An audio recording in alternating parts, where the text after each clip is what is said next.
Hey, welcome to Tabletop Skirmish Games. I'm Lee, and in this video I'll show you how I made the bases for my KORP of KRIEG Veteran Guardsman.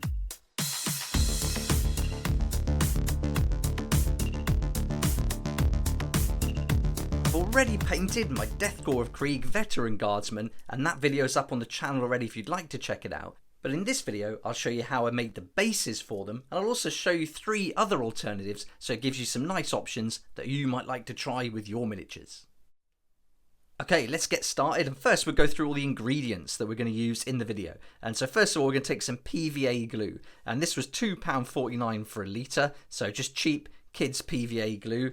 And then I've got some sawdust here. This is just some trimmings from when I made my gaming table, so I kept all that, and this is great for basing. There's some long bits in there as well from some other projects, so I just keep it all in a real mix of all different textures, so that's going to be really great. Then I've got some bits of cork from an old placemat, and then here I've got some trimmings that I just cut off an old floor mat. So this is like some coconut fibre, so this is going to give us some strands. So we're really going for lots of different textures with this particular base project. And then I've got all these little bits of rough coarse flocking, a real mix of different bits which act more like stones than anything else. So when you scale it down to the level of the miniatures, that'll be like little mini rocks. Then I've got some real fine sand, and this is budgie sand from a pet shop, and you can get this really cheap. You get a kilo of it and it'll pretty much last you for thousands of miniatures. So really super fine sand. And then finally we're going to take some mixed herbs just from any regular kitchen stock, and so that's all the bits we're going to use. Then we're also going to use some paints as well, so I'll get those now.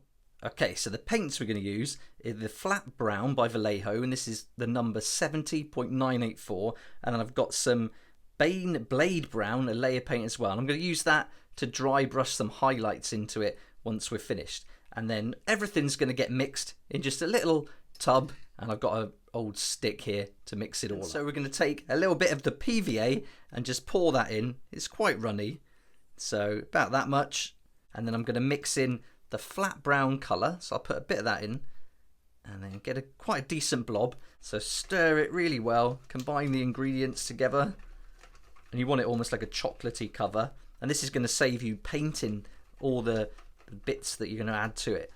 Then we're going to take a little pinch of herbs, our mixed herbs, not too many, about that much, sprinkle it in, a little bit of our coarse mixed flocking, little pinch of that.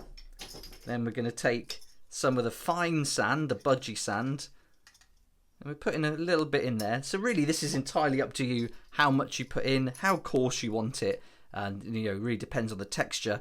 But I want this to be like a real like battleground kind of trenches look, so I'm going for all different textures. And here I've got that bit from the coconut fibres from the mat, so I'm putting those in, and these are going to look really cool when they poke out from the bases. This is optional, but you can put in a little bit of cork if you want, and I just suggest picking off little bits like that, just tiny bits, because you don't want this too big, because especially with the KORP of KRIEG, they're very fiddly models, and the bases are only 25mm, so you haven't got a lot of room to play with. And then finally we're going to take some of this sawdust and get some just regular bits like this. And then what I did is I picked out some long bits and then just broke them up. So just snap them up, twist it round. You don't want the really fat bits in, but all these little bits are really going to add to the character. So just pinch it in, maybe a little sprinkle more sawdust, and then we're just going to stir that together and make like a paste.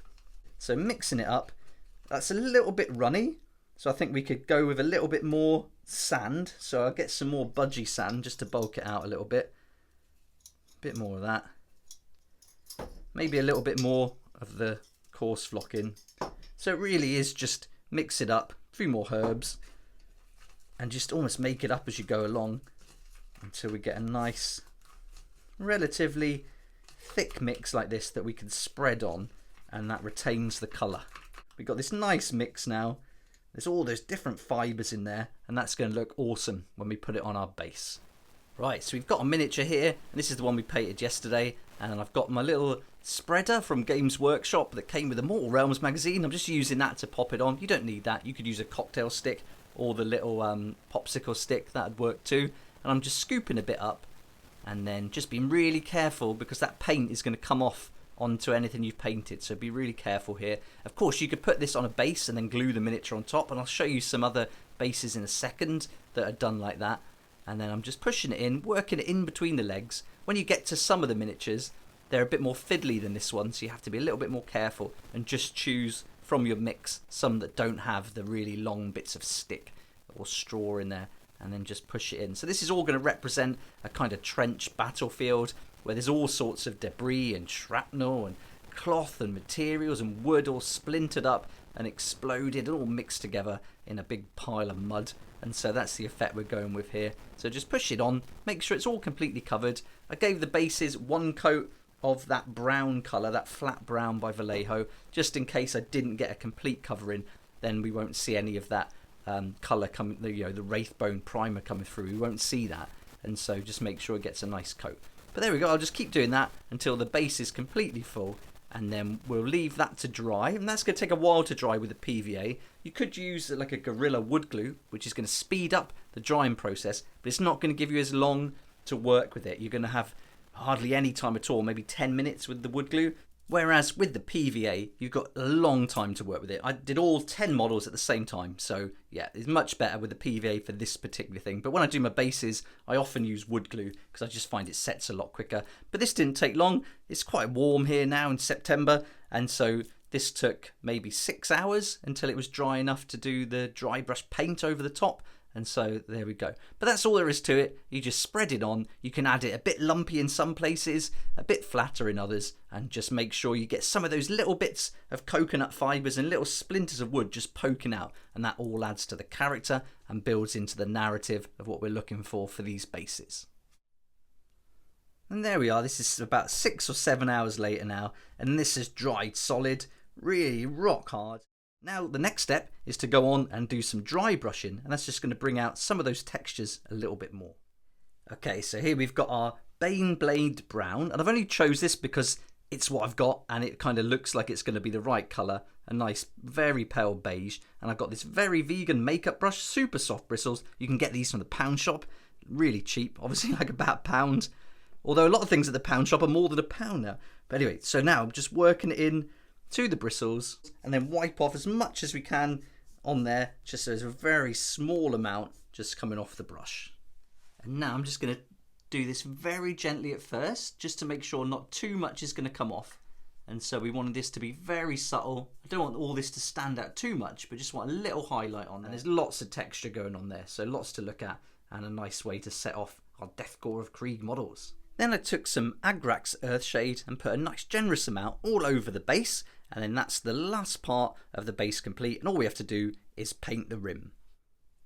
So to paint the rim, I'm just going to take that brush again, that dry brush I used, big lump of blue tack, pop that on the end, and then I'll be able to pick up my model, pop that on the base, and then that's going to give me a nice little turntable, so it makes it really easy for me to paint the rim of the miniature.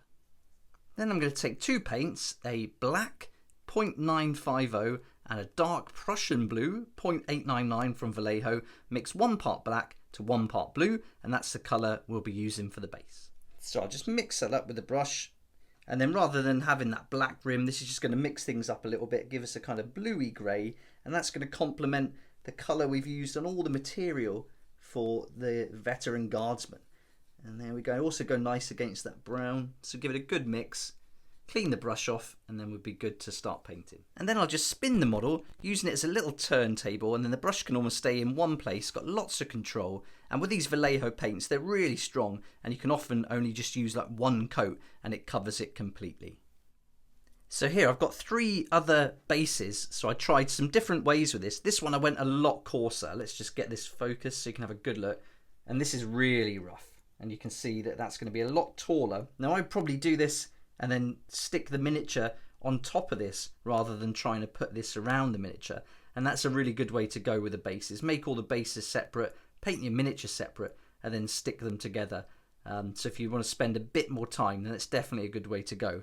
But you can see here from this clump, I really put some more texture in there, and that looks a lot more like kind of more of a trench debris look. But you can really start to pile it up. So I'll probably use this for some objective markers I'm going to make, and the same with, I'll keep this little bit, and even though it's set nice and hard, you can pick bits off it and just add it on or build some more up. So that's going to be an objective marker for me, no problem.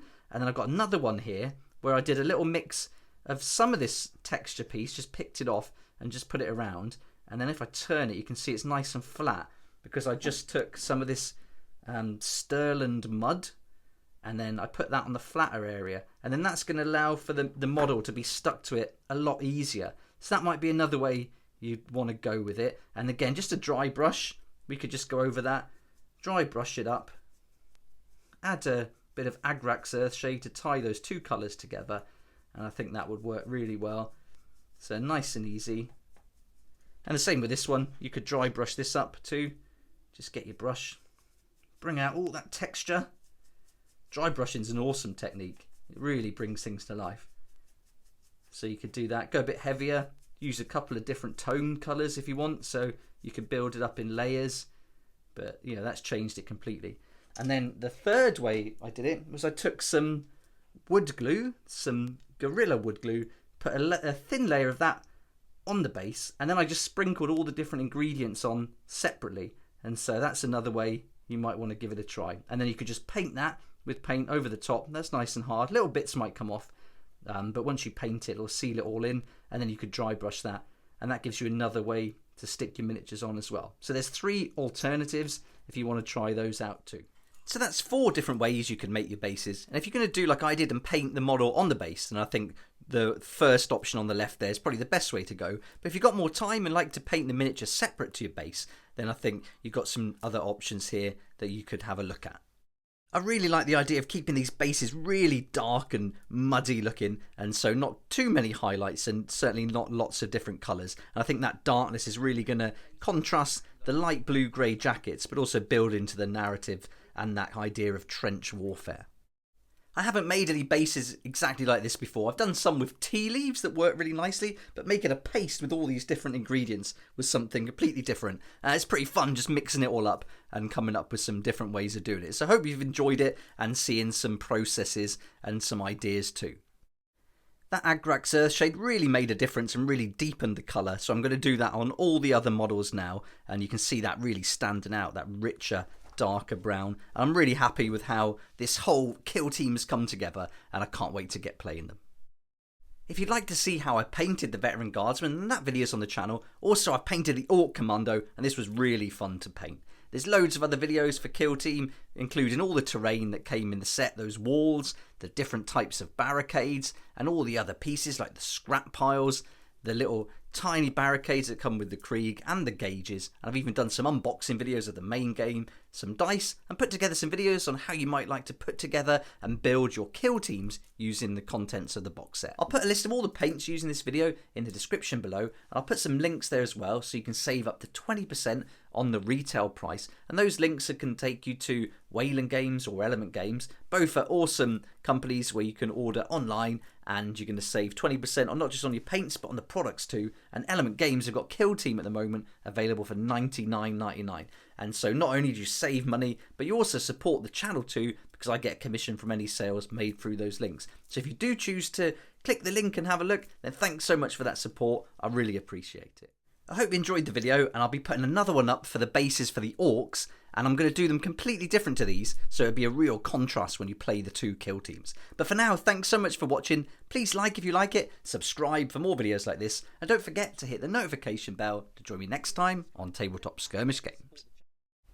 If you like this kind of content and would like to support the channel, then please check out my Patreon page, and thanks to everyone who's joined so far. It's really awesome. We hang out on Discord, talk about the hobby, share ideas and help each other out, and you'll get some perks there that you're not going to find anywhere else. So I'll put a link in the description, and it'd be great to see you there.